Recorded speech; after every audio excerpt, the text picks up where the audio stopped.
ইন্ট্রোডাকশনে ভাইরে ভাই তোমরা কেউ প্যারাফ্রেজ করতে চাও না। যত ইউটিউবের চ্যানেল দেখি, যত মানুষকে আমি কোর্স নিতে দেখি, যত দেখি সবাই বলে যে যেটা কোশ্চেনে আছে সেটাই প্যারাফ্রেজ করো, সেটা প্যারাফ্রেজ করে শুরু করো। প্যারাফ্রেজ করতে চাও না। কারণ একজন যে রাইটিং এর স্ক্রিপ্টটা দেখতেছি, যখন আমি দেখি, ধর আমার 50টা 60টা স্টুডেন্টসের খাতা দেখতেছি, যখন আমি দেখি খাতাগুলো, তখন প্রতিটাতেই যখন আমি দেখি একই প্যারাফ্রেজ একই প্যারাফ্রেজ, আমি কমন কি আর লিখবে এরপরে? কিছু তো আমাকে অতিরিক্ত কিছু দেখায় নাই, কি লিখবে? এইটাকে ভাই একটু অন্যভাবে লিখো। যে টপিক নিয়ে কথা হবে সেই টপিক নিয়ে একটু পোয়েটিক, এই যদি পোয়েটিক সবকিছুর সাথে রিলেটেড, আমি কেন 5টা বই পড়তে বলি ওটা গল্পের বই, কেন আমি বলি না নিউজ পেপার পড়ো?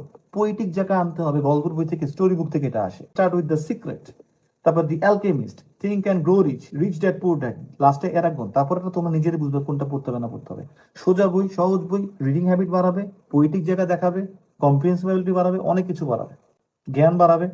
সো এই জিনিসটি শুরু করো না, এটা নিয়ে দেখো। সো পোয়েটিক ভাবে আনো না। যে টপিক নিয়ে, ধরো পোভার্টি নিয়ে কথা হচ্ছে, তো পোভার্টি নিয়ে ওই প্যারাফ্রেজ কথা না, পোভার্টি নিয়ে একটা জেনারেল স্টেটমেন্ট দাও একটা, যে মানুষ বা পৃথিবীতে এখন এটা কি হচ্ছে না হচ্ছে এরকম দিয়ে, তারপরে একটু একটু করে একটা দুইটা লাইন প্যারাফ্রেজ করে কিছু মানুষ এটা বিলিভ করে, যেখানে না নিচে এগুলো দেখানো হচ্ছে, সেটা ঠিক আছে, তাও মানা যায়। পারলে ওটাও একটু অন্যভাবে করো। কিন্তু আমি বলবো ধূপ করে প্রথমে প্যারাফ্রেজ শুরু করো না। এবং ম্যাক্সিমাম ইউটিউব চ্যানেলে ম্যাক্সিমাম ইনস্ট্রাক্টররা এই রাইটিং এর এগুলোই শিখায়, প্যারাফ্রেজ দিয়ে শুরু করো। Don't do this man, please.